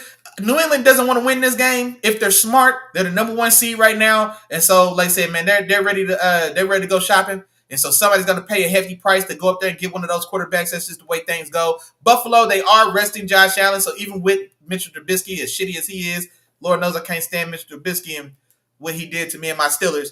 I do expect them to be able to win this game. Now, last time the Patriots played the Buffalo Bills just 2 weeks ago, this is a dogfight and the Bills barely got out of there alive. This time, number 1 seed secured. Buffalo is securing the number 2 seed. So neither team is really stressing this game per se. And the Patriots, it means more to the Patriots to lose this game than it does for the Bills to win this game, if it makes sense. You know what I mean? So, like, the Patriots have a bigger interest in losing than winning this game. So, I think even with Mitchell Trubisky, I expect the Buffalo Bills to win this game. 20-17. All right, here we go, man. The game of the hour. The one we talked about all morning. Saquon, does he play? Does he not play? How do you feel about it? Philadelphia on the road against the Giants. I'm going Philly with the 3rd-string quarterback, with the 2nd-string offensive line. I don't know who started that running back today. I'd still expect Philadelphia to get this done. I'm going 23-20. I want to say the same thing. New York already shot themselves in the foot with the heroic display of reckless winning that they displayed, last week. Drew Lock and Malik Neighbors going there and lighting it up and winning and costing themselves the number 1 seed. And so now, if they're smart, all right, the organization will find a way to ensure they at least stay in the top 5 picks. They lose this game, they stay in the top 5, and so they're within striking distance of trying to outbid the Raiders and the Titans, for that number 1 pick from the Patriots, most likely. Unless the Patriots just want to stay there and take Travis Hunter. If I'm the Patriots, I'd probably consider staying there and take Travis Hunter. Because your receiving room is soft, so you still need help at receiver. But I do like the young guys they got. They drafted 2 of my favorite receivers in this last draft class. I loved me some Jalen Pope from Washington last year. I loved Baker from UCF. I think both those 2 guys were top 10 receivers in my last draft class. They got them both. And so I think that's a nice foundation to build on. And now we can add Travis Hunter to that room as a spark plug, a highlight guy. And we get to add Travis Hunter to Christian Gonzalez to have one of the premier 1-2 cornerback duos in the league. Shit, if I'm New England, boy, I'm staying there and taking Travis. Maybe. I think it's definitely not a clear-cut decision. I don't think so. I think Travis is one of those guys where he could be that special, and especially to this team. Because Christian Gonzalez, I ain't talked about it yet. And I know a lot of y'all been talking about, and a lot of us, y'all, me included, we've been giving Patrick Surtain his credit and his kudos because he's playing fantastic. Christian Gonzalez is on his ass. Christian Gonzalez, boy, is like that. Christian Gonzalez, boy, I'm telling you. I can't wait to see this next season of Christian Gonzalez. Last year was a stud till he got injured in his rookie year. This year, lights out as well for the most part. And so Christian Gonzalez, boy, hey, he's going to have something to say, man. I can't wait to see what it looks like next year. Now, add Travis Hunter on the other side of Christian Gonzalez. My God. I like it. I like how it sounds, Jerry Mayo, Patriots. But that's just me. That's just me. Let me see what we got. Hold on. Ken already said Hunter's career dies in New England. I don't know, man. I don't necessarily think so. I don't think New England is the elephant graveyard that it was looking like they were going to be, like maybe before this season started. Drake May's a player. Like, I was low on Drake May coming into this draft. He was my QB5. So I wasn't a Drake May guy. My dog Isaiah, if he's still in the chat, shout out to Isaiah. Isaiah had Drake May number 1. You know what I mean? Now, I still don't think he was number 1, but he was closer to number 1 than he is to number 5. You know what I'm saying? So, but it is what it is. But no, Drake May is a player. Like, you know what I'm saying? So, like, they got to fix that offensive line. Yeah, no, they got to fix that offensive line. But there's something to build with there in New England. So I don't necessarily think it's the graveyard we thought it was going to be. I don't think it's the graveyard that we thought it was going to be. Not at all. And look, oh man, look at y'all. We got 5 minutes. I'm looking for a game that means something. I know what we're gonna do. We're gonna jump to the game of the hour, the game of the day. We're gonna jump to the one that matters the most, man. We done ran out of time. So we're gonna jump right into the good stuff. All right. Sunday night, Minnesota at Detroit, number 1 seed on the line. 2 teams, 2 14-win teams, or are they 13-win teams? Whatever. But this one's for all the marbles. Whose building does the NFC go through? The Lions that have been in control for the lion's share of the season. Ha ha, did y'all catch that? Or the Vikings. The Vikings that stayed right there in pocket all year. You know what I'm saying? They were unrespected. Nobody really wanted to give them credit. And week after week, it kept saying, like, I was like, man, damn, that's crazy, man. Vikings are 10-2. Damn, that's crazy, bro. Vikings 11-2. Vikings 12-2. Vikings 13-2. You know what I mean? So they've been there all along, but it still feels like we never really kind of gave them the full credit or respect that maybe that they had earned. We didn't give it to them. We definitely didn't give it to them, so they earned it. You know what I mean? So who gets this one done? And I'm not gonna lie, my heart wants to say Detroit. Man. I want to see them finish this thing out. But my head tells me Minnesota, man. Detroit is just so beat up defensively. They're so beat up defensively. They're without Dave Montgomery, man, one of the heartbeats on that team. Now, Jahmyr Gibbs is my favorite young back in the league. So it's not a shot at Gibbs. I already told y'all, if I'm starting my team today, my back is Jahmyr Gibbs. I'm taking him over Saquon. I'm taking him over Bijan. I want Jahmyr Gibbs to start my backfield if I start my team tomorrow.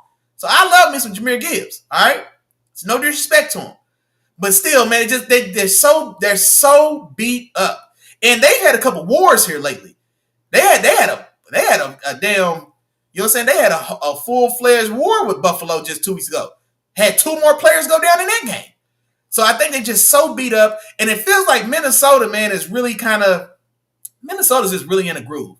It feels like the stars are starting to align with Minnesota.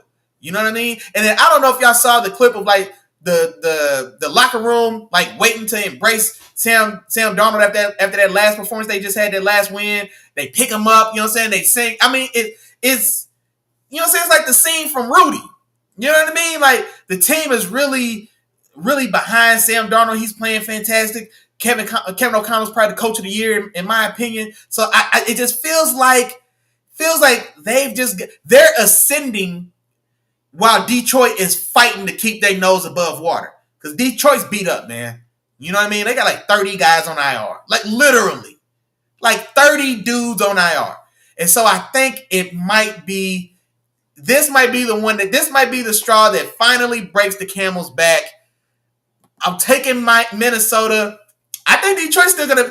This is a back and forth game. I could go either way, but I'm going my head instead of my heart on this one. My head's telling me that Minnesota is in a better place physically and mentally. They're not as beat up and just worn down mentally the way Detroit is as well. I think they may have it in them to get this done. I love the thought of their receiver core having their way against Detroit's secondary.